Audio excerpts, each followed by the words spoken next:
Charlas de la noche. Palabras con imagen.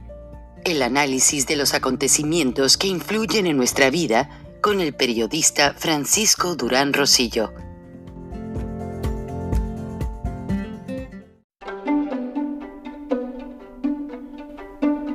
Frank Durán Rosillo te saluda y los saluda a todos ustedes, su amiga María Celeste Raraz, para invitarlos a que se suscriban a mi canal de YouTube, María Celeste Raraz, tal como mi nombre, donde les informo todas las semanas sobre entrevistas que tienen un tema que ayuda a mejorarnos como personas y de paso son interesantes.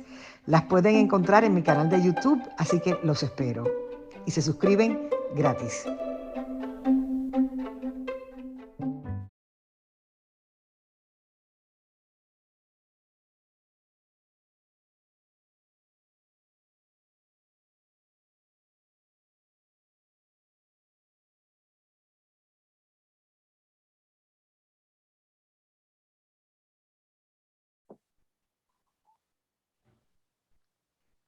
Tras una maratónica sesión de visitas de parte del líder de Frena, Gilberto Lozano, a la Fiscalía General de la República, al Instituto Electoral y a la Cámara de Diputados, hoy tiene mucho que decirnos y también Aisha del Valle nos va a explicar cómo ve una venezolana mexicana las declaraciones de Nicolás Maduro a la capital de México, donde incluso manejó como Juan por su casa.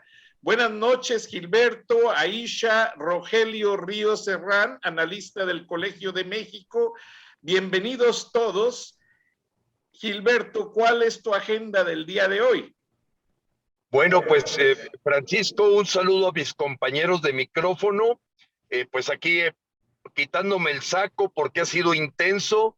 Un saludo a toda la audiencia y vamos con el estómago vacío, siendo ya casi las 6 de la tarde, tiempo de la Ciudad de México.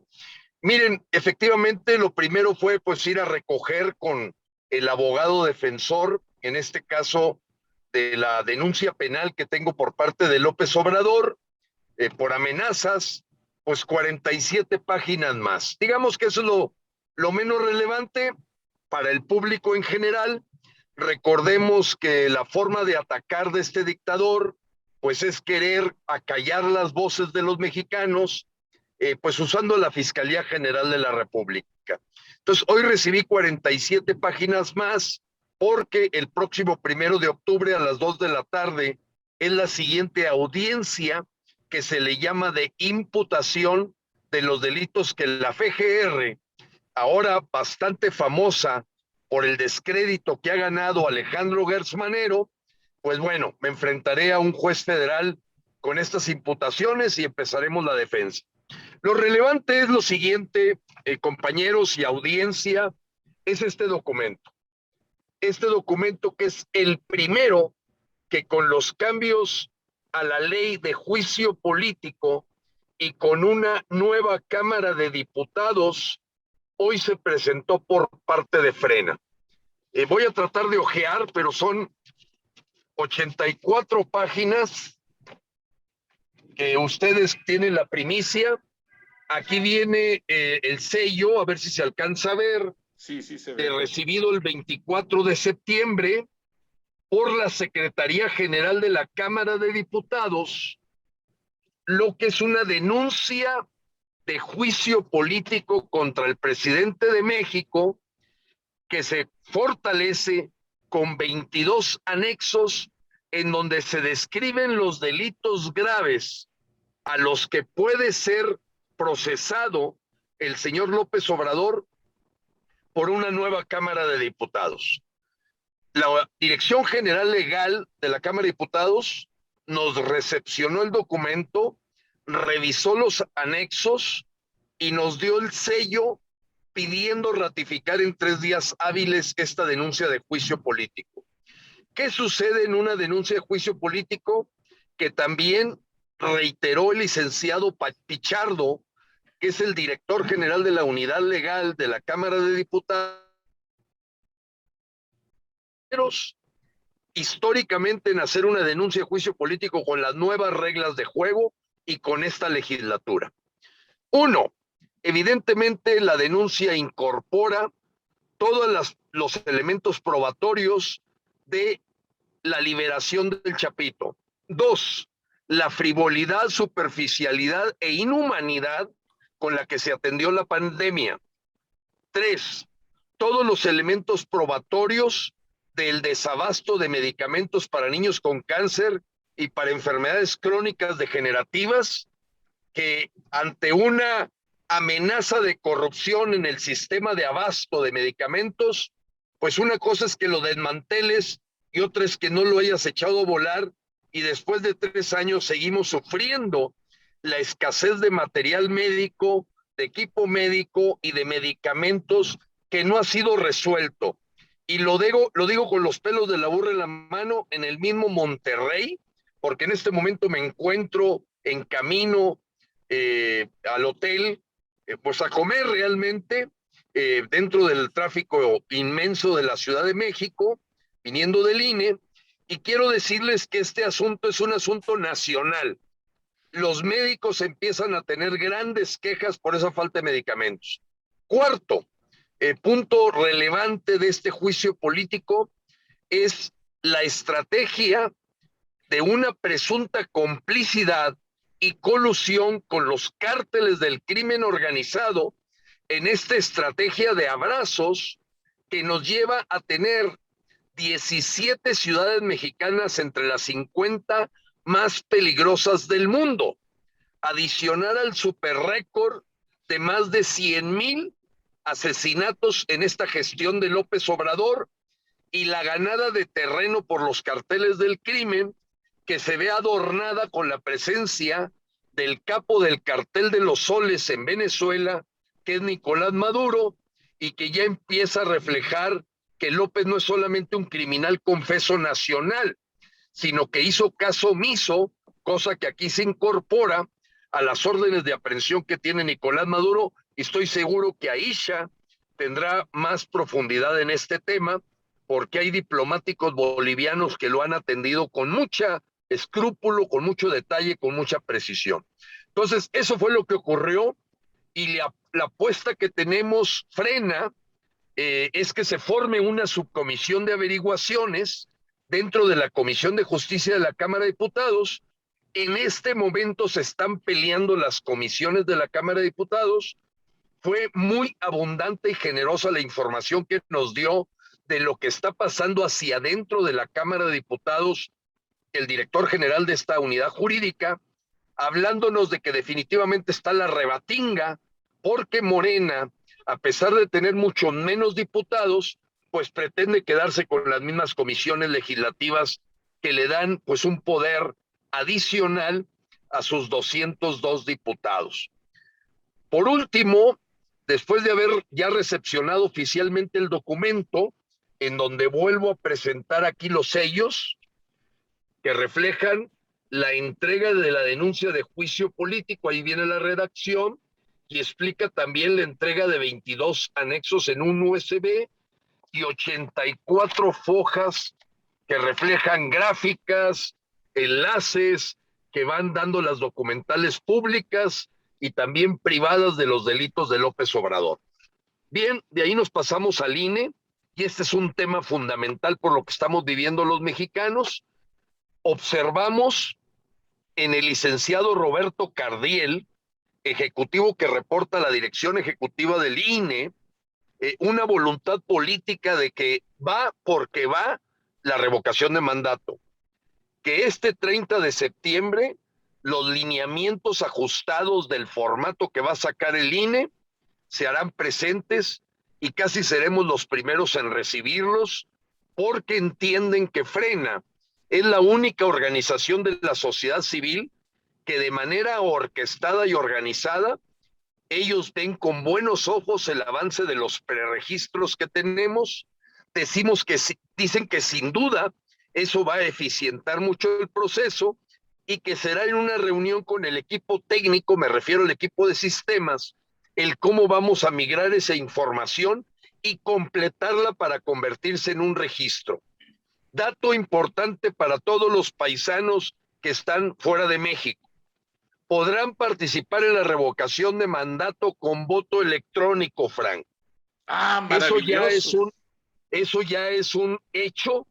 Se está preparando ahorita, el INE está trabajando a marchas forzadas porque la equivalencia de casillas que se van a poner para la revocación de mandato es casi un 4 o 5% menos que las de la elección intermedia, que fueron 163,000 casillas. En este caso, la revocación de mandato tendrá 161,000, siempre y cuando se cumpla el requisito de los 2.8 millones de firmas, que lo cerramos a 3. Evidentemente, el puro uso de la credencial de elector, han dicho que para los registros no será suficiente porque hay aspectos jurídicos de que el objetivo de la credencial de elector es para votar, y México se está inaugurando por primera vez en el uso de un poder legal, jurídico de la persona para poder exigir que se dé la revocación de mandato y después el elemento de contestar la pregunta en marzo. En resumen, tuvimos una recepción verdaderamente que supera las expectativas que teníamos en el INE. Fue una reunión que se alargó y bueno, los espacios que yo pensaba que me iban a permitir de perdido peinarme ya no fueron suficientes, pero la revocación de mandato va, y solamente aquella persona que quiere que López se conserve 3 años más es la persona que irá en una lucha contra la democracia directa, la democracia participativa y este instrumento que hace que México dé un salto en participación ciudadana legal, constitucional, y que es inentendible que alguien pueda estar haciendo proselitismo para no ejercer este derecho ciudadano. Ahora, Así las Gilberto, cosas, el resumen, apreciado Frank, y yo quiero dejar ya el espacio completo para mi compañera Aisha y Rogelio, porque yo en breve voy a tener aquí que bajarme ya para llegar al lugar que tengo que llegar, pero así están las cosas. ahora, Gilberto, antes de que hagas eso, esta participación electrónica quiere decir para nuestros paisanos que desde su celular o una computadora pueden ejercer ese derecho del voto sin necesidad de ir a un consulado, porque llegamos a muchas áreas rurales de los Estados Unidos. Es correcto, Frank. Lo único es que sí hay un mecanismo en el que te van a dar un password, todo electrónico.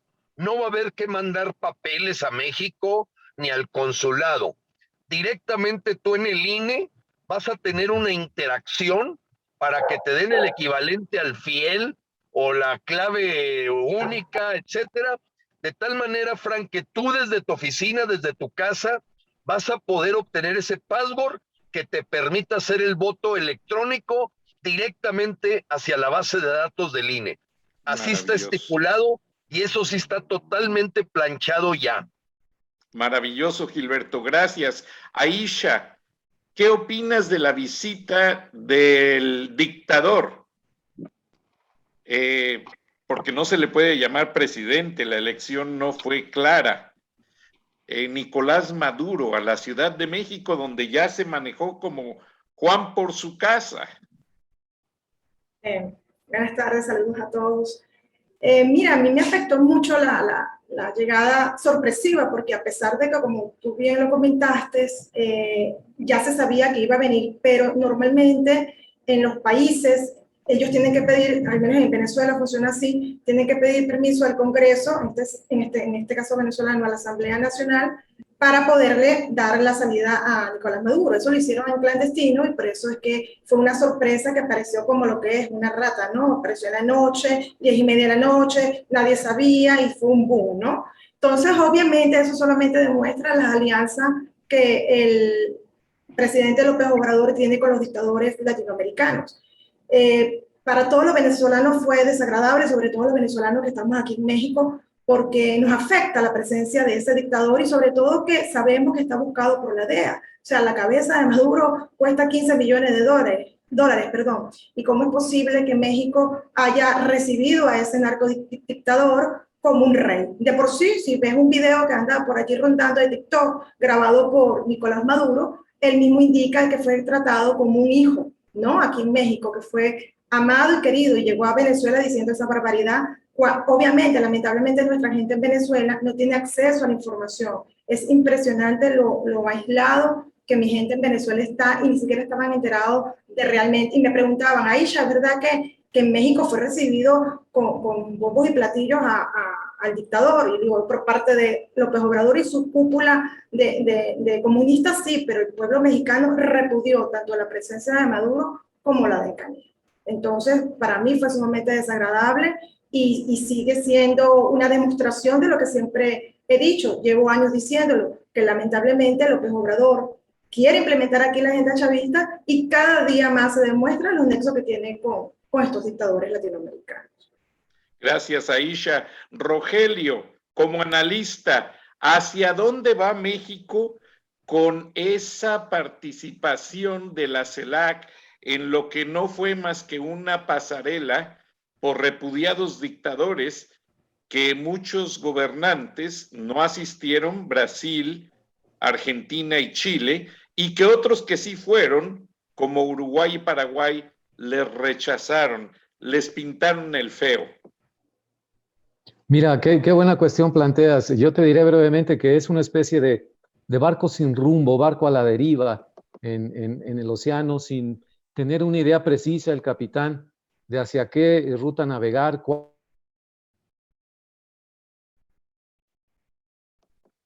Roger, ¿me escuchas?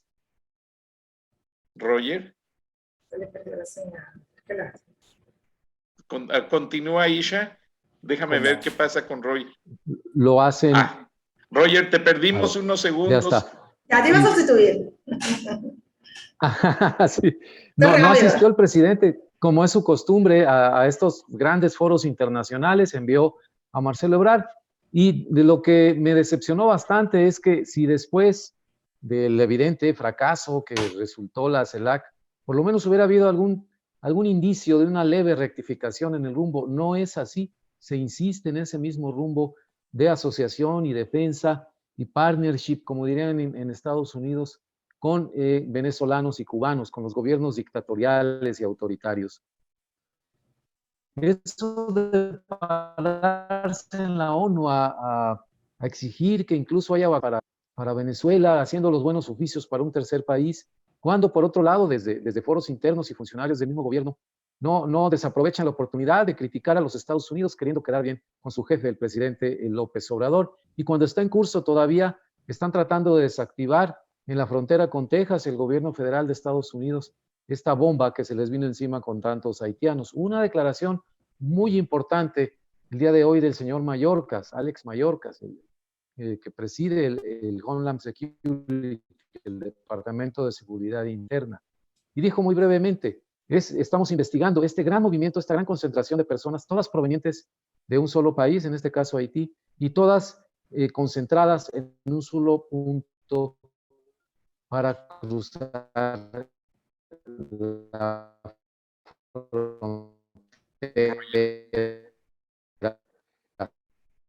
Roger, permíteme, tenemos la señal un poco.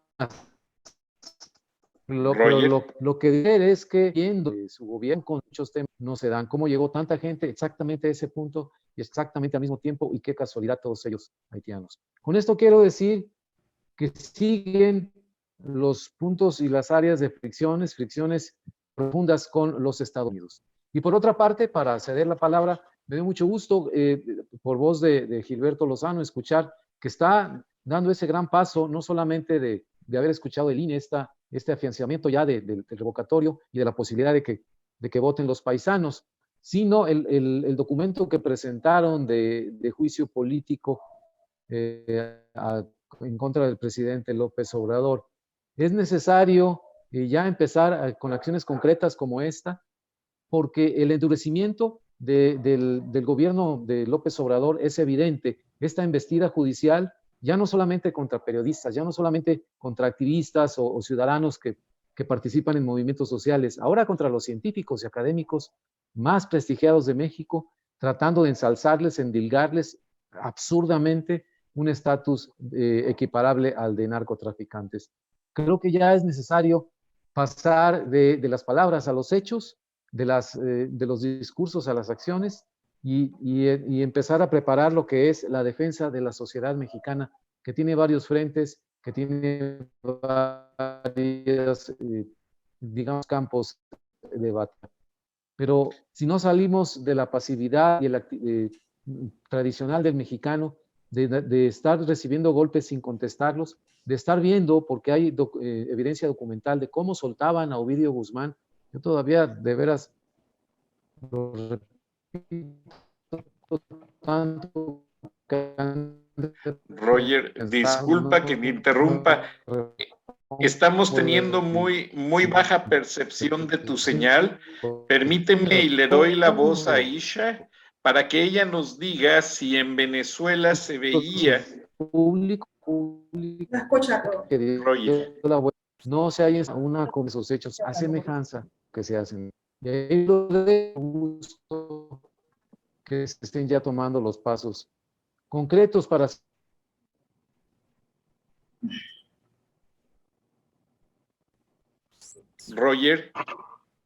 Rogelio. Sí, creo que Roger ya terminó su comentario. Nomás me gustaría, si antes de que le cedamos la voz a Isha, hacerte dos comentarios, porque ya estoy por salir. Mira, quiero hacer el siguiente comentario. Aquí en la Ciudad de México, y ha sido varios foros, la gente se pregunta si Marcelo Ebrard le ha tendido una trampa a López Obrador o realmente piensa como López Obrador.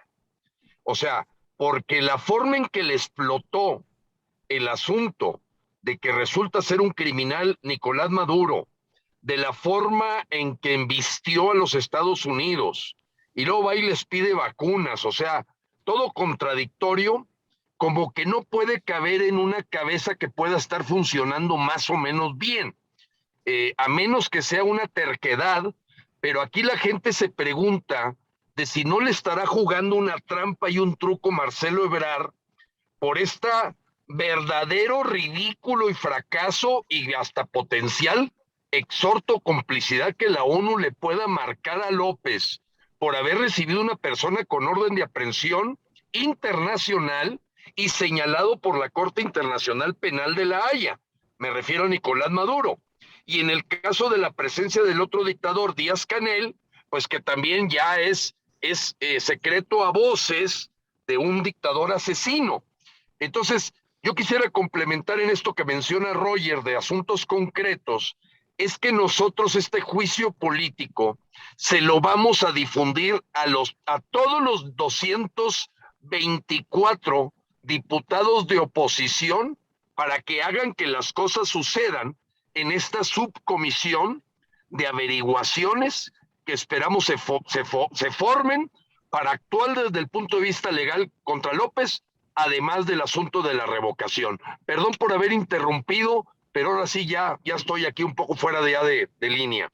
No te preocupes, Gilberto, gracias. Aisha, después de escuchar lo que dijeron Gilberto y Rogelio, en el sentido de que, pues, Marcelo Ebrard tiene un papel que no representa la normatividad de un canciller, porque ya en la sesión de hoy de Naciones Unidas, Marcelo Ebrard no habló por los mexicanos, habló por los dictadores de Cuba y Venezuela.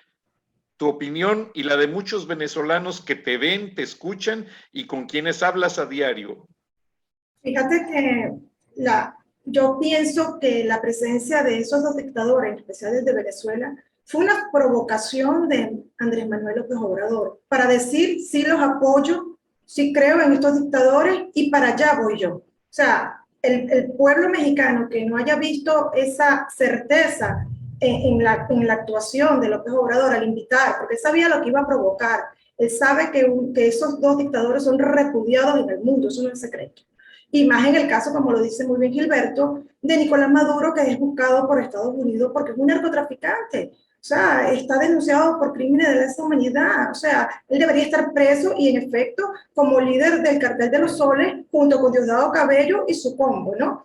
Yo quiero resaltar algo importante que en una entrevista que se las recomiendo, ya Gilberto me imagino que, no me imagino, sé que la compartió, no sé si le llegó a ustedes, sobre una entrevista que le hizo el periodista Napoleón Bravo, un periodista muy reconocido en Venezuela, se le hizo al licenciado Carlos Sánchez Berzaín, boliviano, el cual fue fue ministro en Bolivia de 3 ministerios, acá se llama secretaría, y él es politólogo y abogado. Y me vas a permitir, por favor, para no alterar las palabras del licenciado Carlos, leer literalmente una parte de esa entrevista que nos pega perfectamente a los mexicanos.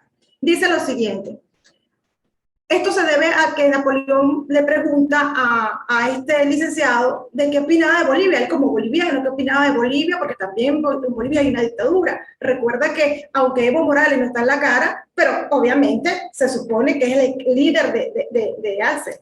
Entonces respondió esto: algunos bolivianos le han escrito al presidente del Uruguay diciéndole por qué no han mencionado a Bolivia entre la dictadura junto con la de Cuba, Venezuela y Nicaragua. Y el presidente de Uruguay ha respondido lo siguiente: porque necesita más información y le pide al pueblo boliviano que se exprese más. Miren lo importante de esto. Y esto quiere decir que el pueblo boliviano, que la gente en Bolivia, tiene que empezar a llamar al régimen boliviano como lo que es, una dictadura. Lo que pasa es que la oposición boliviana, que es muy funcionada a la dictadura, viene señalando como si fuese una crisis de justicia el ejercicio de la dictadura plena que allí se ha instaurado. Es cuestión de tiempo, de repente días, de repente unas pocas semanas, para que este velo del engaño que trata de presentar una dictadura como si fuera un proceso democrático se termine de caer. Y vemos pues en toda la crueldad, como por ejemplo la presa política más notoria de Bolivia, como lo es Yanine Áñez, que se ha intentado quitar la vida, ha intentado suicidarse por las presiones y torturas psicológicas a las que es sometida, y que después eso ha denunciado en noticias, por ejemplo, como el Herald de Miami, de que ya ella está sometida a una serie de medicaciones, de medicamentos que no conoce, que la mantienen prácticamente atontada.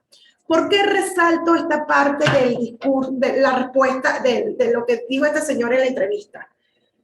El presidente de Uruguay le está respondiendo a aquellos bolivianos que le dijeron: ¿por qué no nos tomaste en cuenta si tú sabes muy bien que Bolivia también es una dictadura?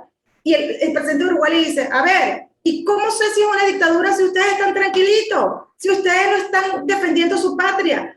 ¿Cuándo están demostrando que siguen en dictadura? Porque la expresidente Áñez está presa y allá no hay ni siquiera una marcha en pro para que ella salga libre contra los abusos que ella está cometiendo. Así nos van a ver en México si no hacemos nada. ¿Cómo nosotros le podemos decir al mundo que aquí vamos vía una dictadura? ¿Cómo podemos nombrar a López Obrador como dictador cuando ni siquiera, estimados mexicanos, estimados hermanos, salimos a dar la voz en alto de este régimen? Entonces, por eso es tan importante el revocatorio de mandato, porque va a ser nuestra vía, nuestra carta de presentación internacionalmente para decirle al mundo: queremos sacar a este dictador, porque aquí lo que se está implementando es una dictadura, porque aquí viene Maduro, porque aquí viene Canel, aquí viene Evo Morales, que hasta le mandaron un avión para que no lo metieran preso, porque lo que es un narcodictador, México le abrió las puertas. Entonces, mira lo importante que el presidente de Uruguay le dijo a Bolivia. Si yo le hago esa pregunta como mexicana, el presidente de Uruguay me respondería lo mismo. ¿Cómo yo te digo a ti, mexicano, que ustedes tienen una dictadura? ¿En dónde están los millones de mexicanos que estamos en contra?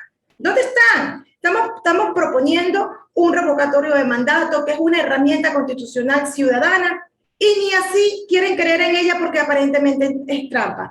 ¿Cómo vamos a quedar internacionalmente? Y tú lo debes saber más que yo, Rogelio y Frank, usted está, en el caso tuyo está en el extranjero, Frank, ¿cómo nos vamos a ver internacionalmente? Vamos a ver como un pueblo que realmente está bien, como un pueblo que está excesivamente normal, como un pueblo que acepta a López Obrador y que aquí no pasa nada, cuando pasa de todo. ¿Por qué?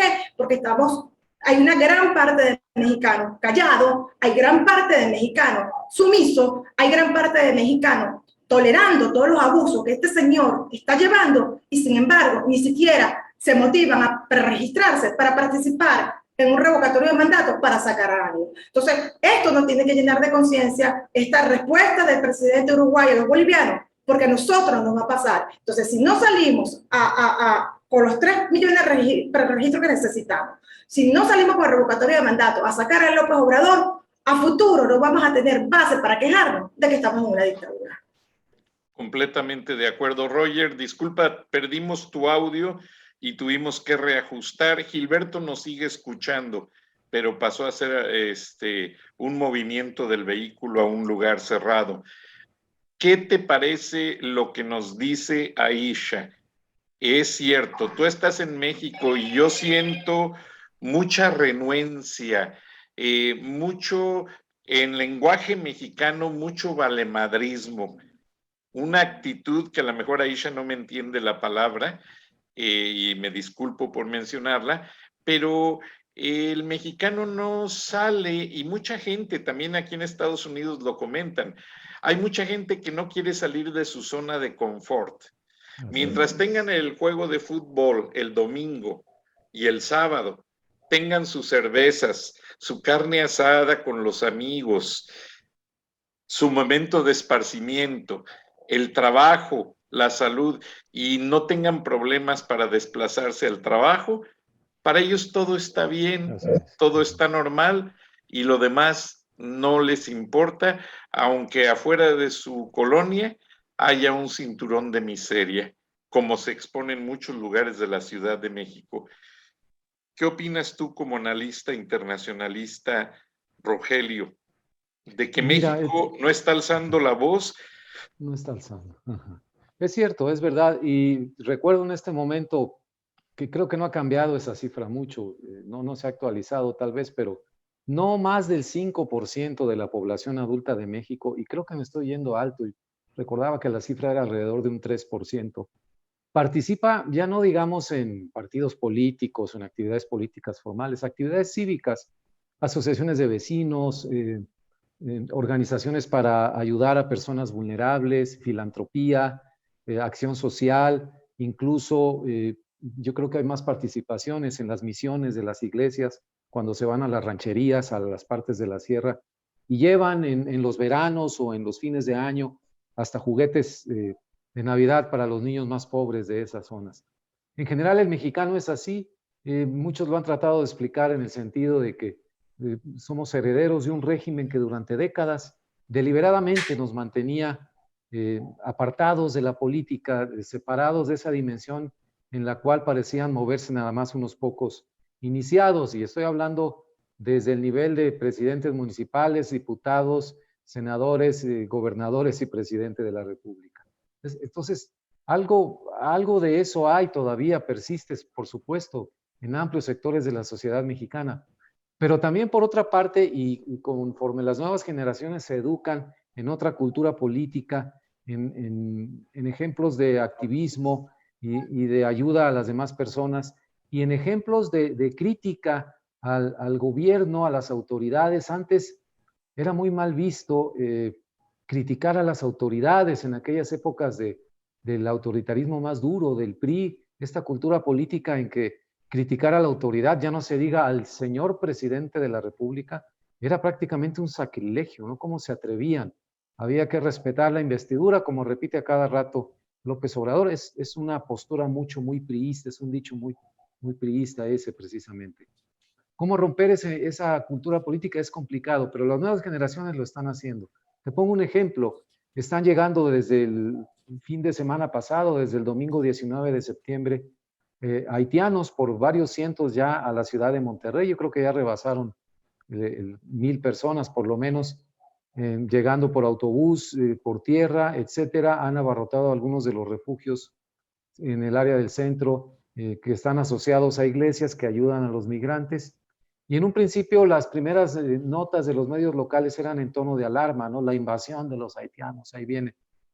Y yo dije, caramba, esto se va a hacer como lo han vivido los migrantes a lo largo de la ruta en México, hostilidad y miedo e inseguridad percibidas ante ellos. Pero para mi sorpresa, y quiero decirte que una sorpresa muy agradable, ya desde hace 2 o 3 días, mucha gente en Monterrey, vecinos, se organizaron de diferentes colonias, hicieron cooperachas y les han llevado alimentos, ropa, hacerles compañía a los haitianos. Hay muchas mujeres y niños en los refugios en donde están en las iglesias. Entonces, la situación está cambiando y ya no nada más veo de que es en el café o en la reunión con los amigos donde se está criticando todo lo que no nos gusta de las autoridades, desde nuestro gobernador el Bronco hasta el presidente López Obrador, pero ya mucha gente está involucrándose más activamente.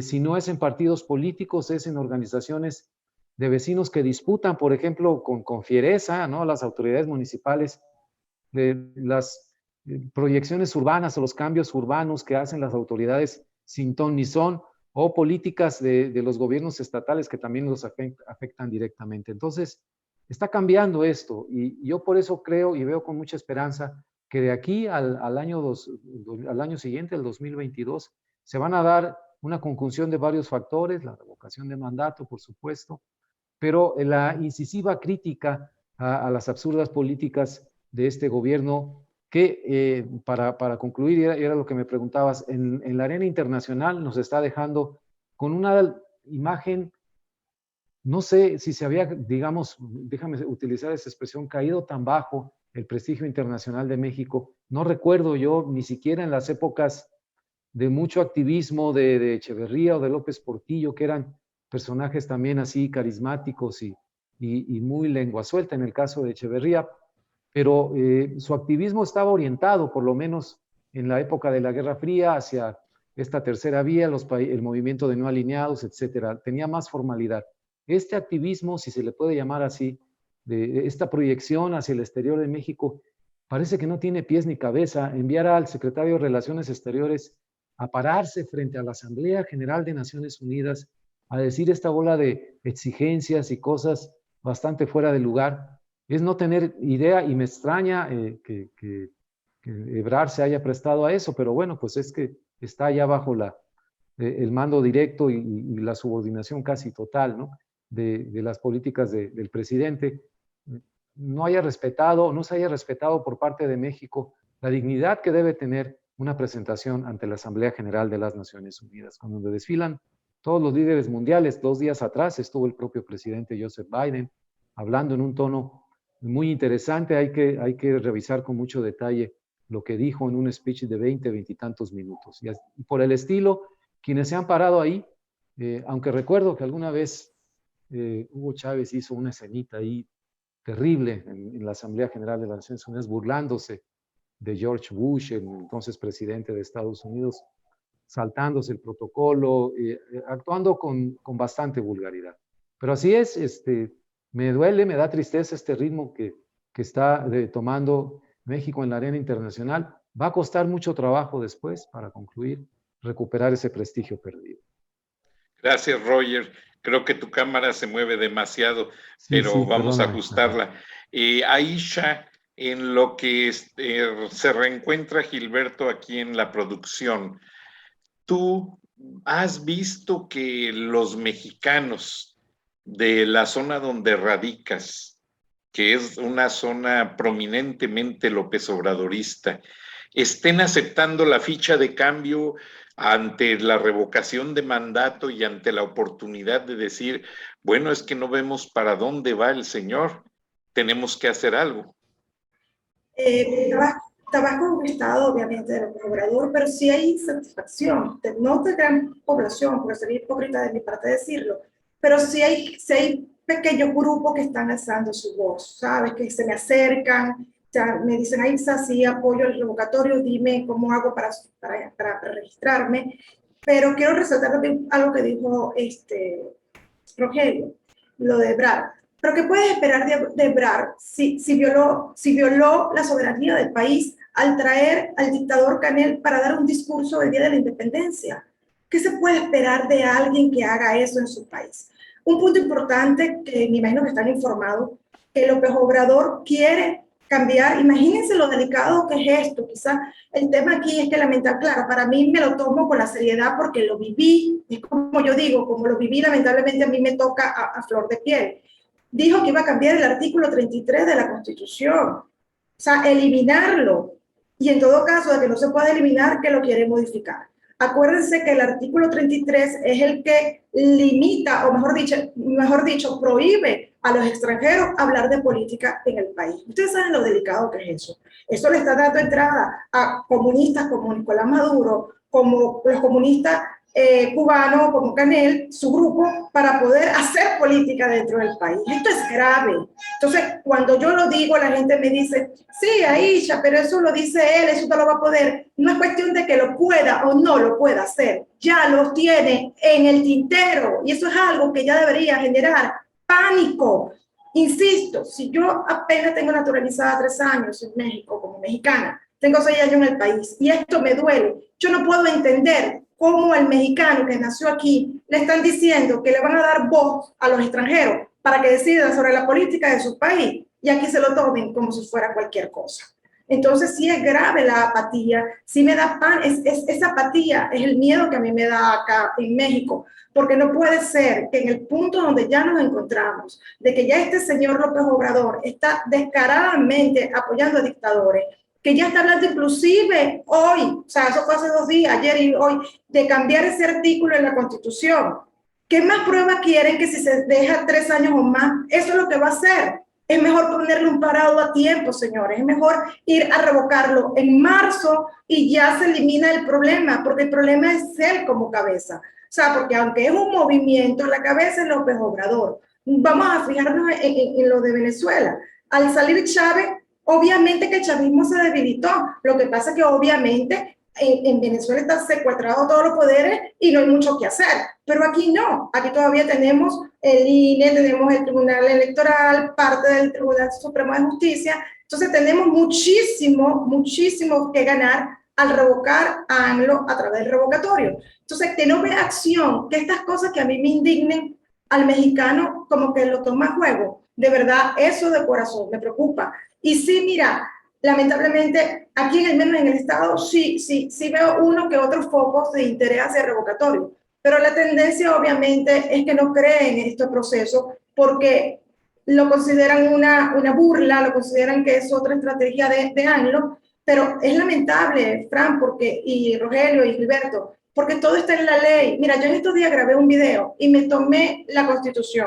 Me tomé las dos del 2019, perdón, y la de ahorita. Y le expliqué punto por punto todo lo que refutan ellos. Y sin embargo, así siguen con su obtusa idea de no creer en el revocatorio.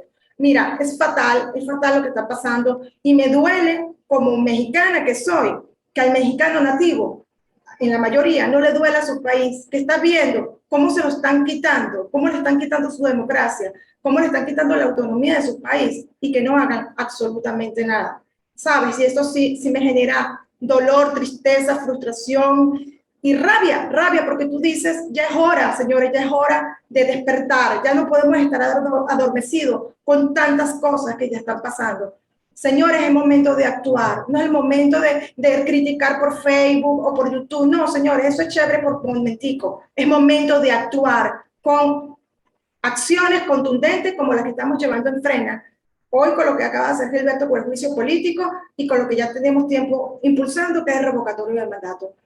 No quiero ser drástica ni dramática, pero es ahorita o es nunca. Si López Obrador no se saca en marzo, eso de cambiar el artículo 33 y de cambiar otros artículos de la Constitución, va a ir, señores, y no va a haber nadie que le ponga un parado a este señor, porque ya va a ser demasiado tarde, como lamentablemente ocurrió en mi querida Venezuela.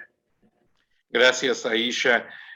Rogelio, ante los parámetros de lo que es el Servicio Exterior Mexicano, la Cancillería, en la actuación de Marcelo Ebrard que mencionaste en tu participación hace unos minutos, ¿crees tú, porque tú puedes hablar con conocimiento de causa, compartiste el aula universitaria en el Colegio de México con Marcelo Ebrard, con la ex embajadora Marta Bárcena, con mucha gente prominente. ¿Tú crees que Marcelo Ebrard se esté llevando conforme a los cánones establecidos de las relaciones internacionales? Mira, eso es lo que me pregunto yo también todos los días, precisamente porque me consta que tiene una preparación rigurosa, metódica en cuestiones de política internacional, en el estudio de la política exterior mexicana. No le es ajeno de ninguna manera todos los antecedentes históricos, geográficos, económicos, sociales, que han forjado la trayectoria de México en el exterior, particularmente su diplomacia, su enorme prestigio por recibir refugiados y asilados, etcétera. Entonces, todo ese, digamos, legado de la política exterior mexicana se pone en entredicho cuando se confunde la lealtad ideológica o la afinidad ideológica hacia un gobierno, que yo hasta cierto punto digo, bueno, es natural, comparten este ideario y todo, pero cuando encima de todo eso se coloca esta afinidad ideológica por arriba del interés nacional, que debemos definirlo no nada más como el interés de un presidente, de un partido político en el poder. Eso trasciende a cualquier fracción o ideología o partido político. El interés nacional de México debe tener miras superiores, estar por encima del trasiego político de todos los días, estar por encima del uso faccioso de la política exterior para los fines personales. La misma ley del Servicio Exterior Mexicano impide a los miembros del Servicio Exterior Mexicano y se aplica por extensión al área administrativa, a todos los funcionarios de la Secretaría de Relaciones Exteriores, utilizar sus funciones, su cargo y la proyección que eso les da para divulgar propaganda de un gobierno, de un partido político o con fines electorales. Artículo 41. El mismo artículo que se ha citado con relación a la consulesa Isabel Arvide, que en una ciudad en Turquía tuvo la ocurrencia de dar el grito e incluir entre los héroes de la patria al propio López Obrador. ¡Viva López Obrador!, gritó. No ha habido castigos, no ha habido sanciones públicamente sobre eso, pero lo saco a colación porque en cualquier foro y cualquiera que sea la jerarquía de quien lo hace representando a México, de ninguna manera puede alejarse de eso sin que haya consecuencias en contrario. Todo esto que hemos vivido en estos días, incluyendo este speech de hoy ante la Asamblea General de las Naciones Unidas, no va a caer en terreno desértico, infértil, o si pensamos que, bueno, igual los Estados Unidos y los demás países de América Latina lo toman como ocurrencias, como son cosas que dice, como menciona Aisha que le comentan las personas. Eso es lo que dice, pero no es lo que puede hacer. El hecho de que lo digas, de que lo hayas pensado, de que lo estés considerando, es en sí una forma de adoptar esa postura, esa política. Ya es un paso, es un primer paso que se da para empezar a caminar en ese rumbo. Entonces no es inocente, no es inocuo el hecho de decir nada más y pensar, bueno, pues es un político más que habla mucho y hace poco. No, no, no, no, no. Y cuando se habla mucho y se habla en este tono de extravío, de estar sin un rumbo fijo en cuestiones internacionales, en cuestiones de política exterior mexicana, suceden estas cosas como lo de la Asamblea General de hoy. No sé cómo va a quedar en los anales de la política exterior el récord diplomático de este gobierno. No creo que sea nada bueno.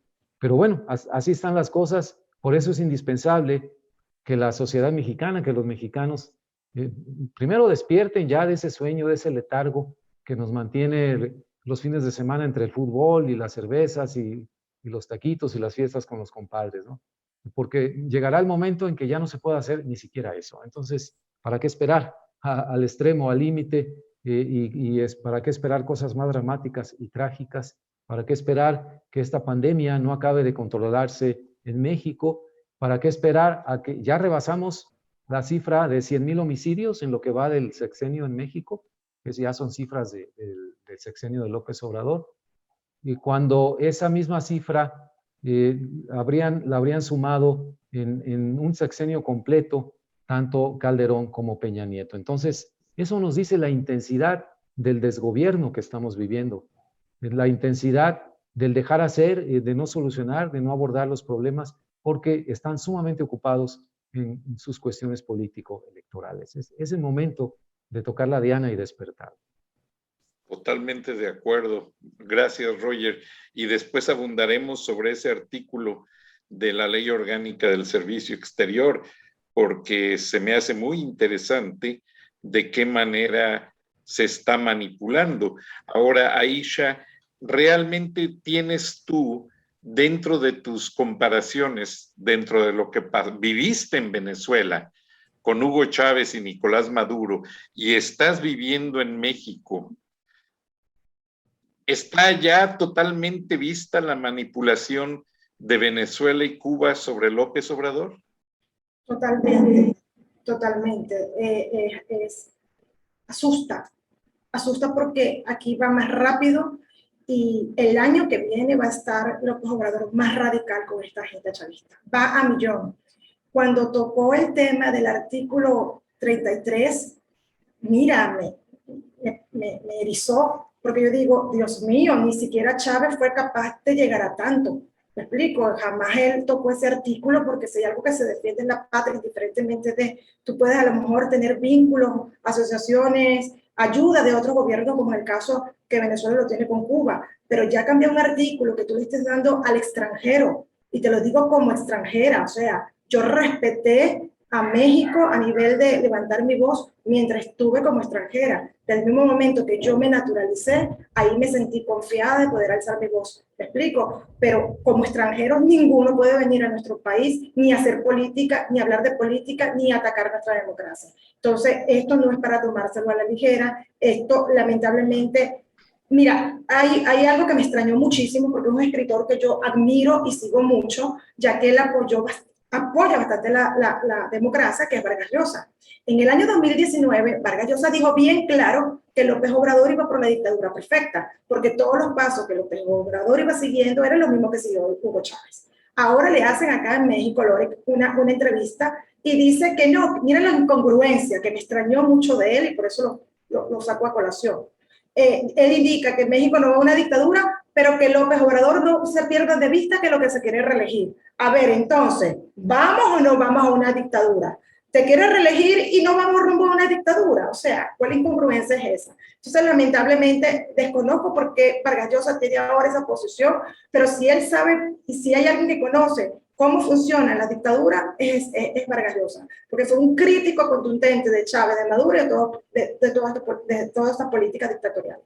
Entonces, lamentablemente, Frank, México lleva ya el camino a millón de lo que nosotros vivimos en Venezuela. A mí me da esto terror, me da dolor, me da tristeza, porque lamentablemente repetir la misma historia es traumático, y es peor, ¿sabes? Porque yo lo voy viendo y voy avisando, ¿sabes? Yo voy viendo, mira, esto es igual, y es frustrante que la gente te diga, no, Aisha, es que tú estás confundida, eso no es así. O sea, ¿cómo me vas a decir confundida cuando yo tengo la realidad de los dos países? O sea, aquí no está opinando alguien que desde Venezuela está viendo a López Obrador, no.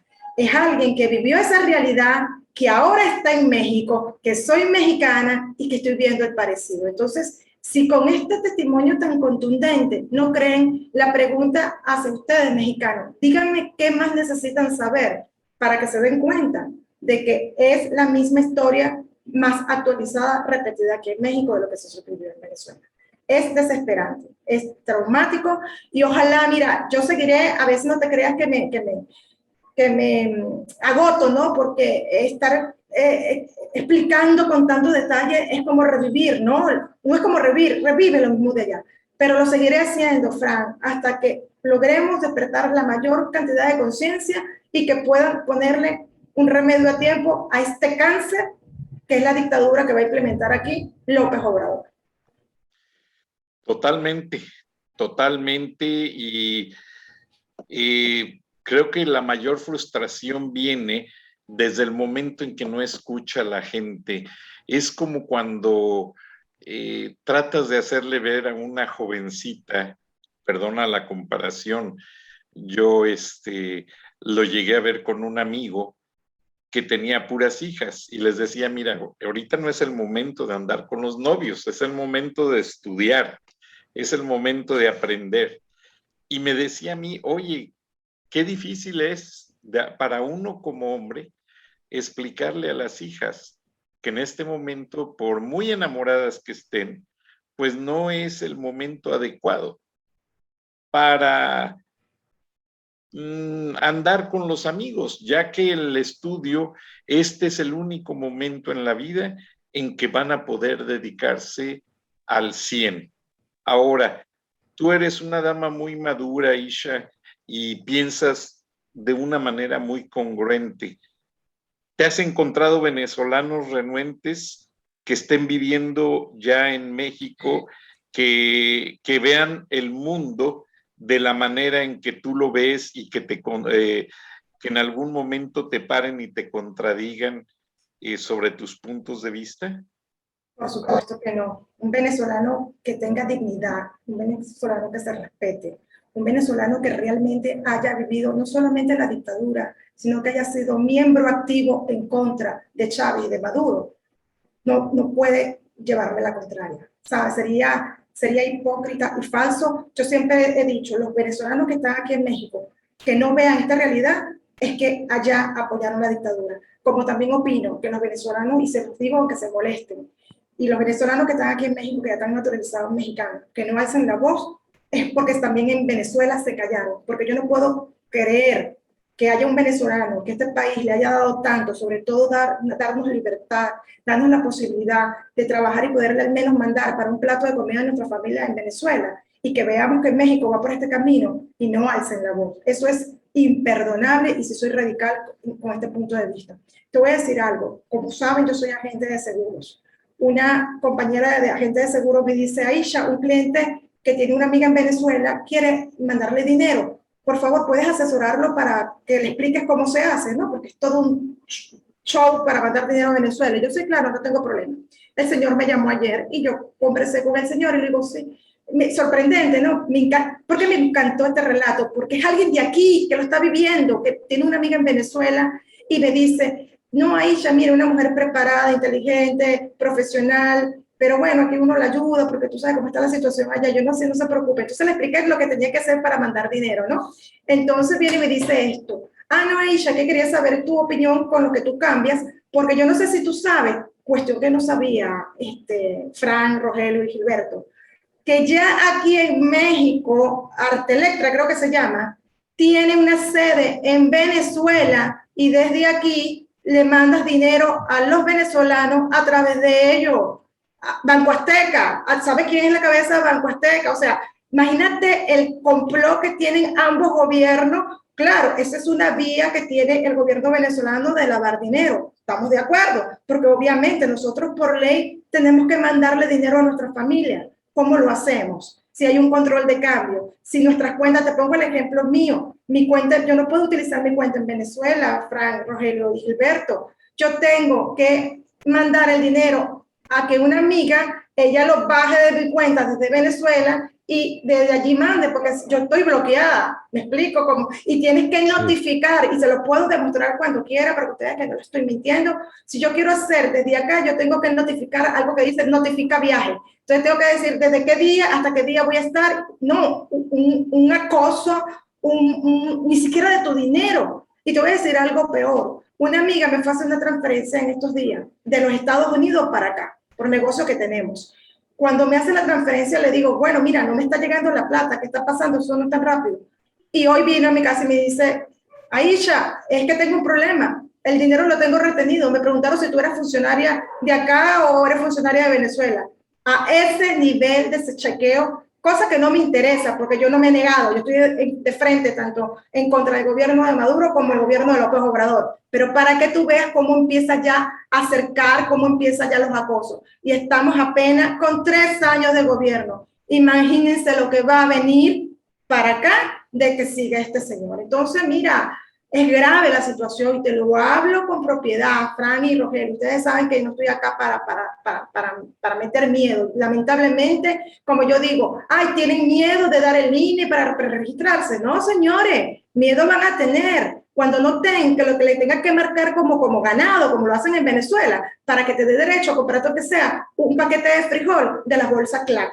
Eso sí da miedo, que vayas a tu hijo con temor de que lo puede agarrar la guerrilla que tiene con la FARC Venezuela, para que el chamo ya de 12, 13 años lo tenga adoctrinando para trabajar para el gobierno contra el pueblo. Eso sí da miedo. No te dé miedo hacer una acción democrática como participar en el revocatorio de mandato. Entonces, pongamos todo en contexto y ya digamos las cosas como son. Estamos vía a una dictadura y si esto no se le pone un parado a tiempo, señores, lamentablemente se van a arrepentir de no haber actuado cuando se tenía que actuar. Totalmente claro y asertivo, Aisha.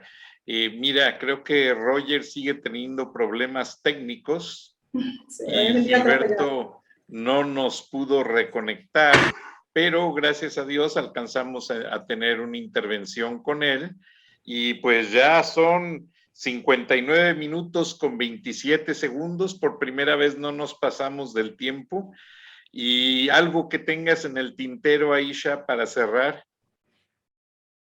Necesitamos unirnos. Por favor, de verdad, miren, se lo digo como una mexicana que ama esta tierra, porque la amo, Fran, y Gilberto y Rogelio, porque puedo vivir, puedo expresarme por ahora, puedo trabajar para poder, aunque sea, mandar a mi familia, para asegurarle, aunque suene cruel decirlo, un plato de comida diaria, un plato, las otras dos, ellos verán cómo resuelven, ¿sabes?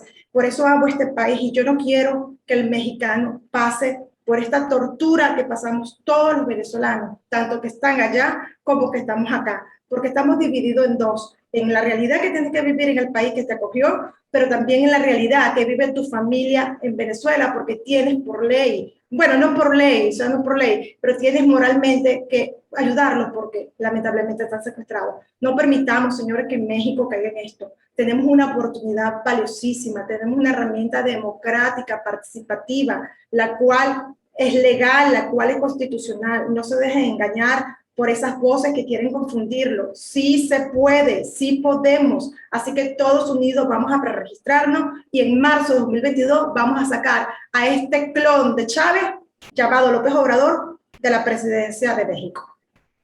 Gracias, gran dama.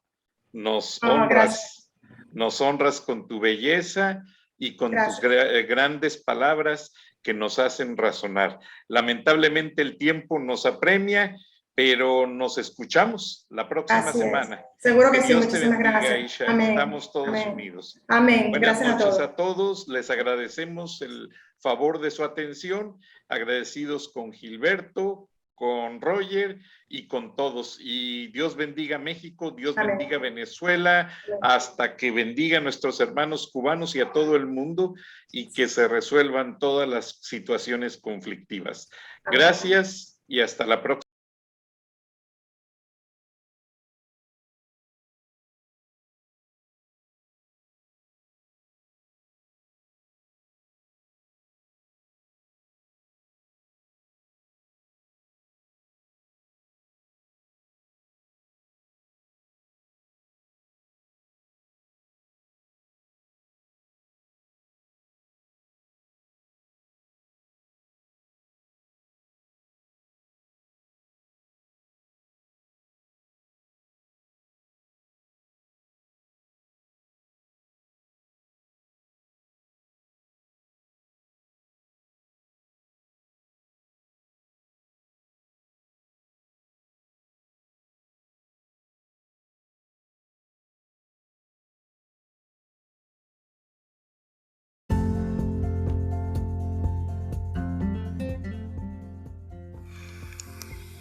Escuchaste el análisis de la noticia, transparente como el agua, con el periodista Francisco Durán Rosillo.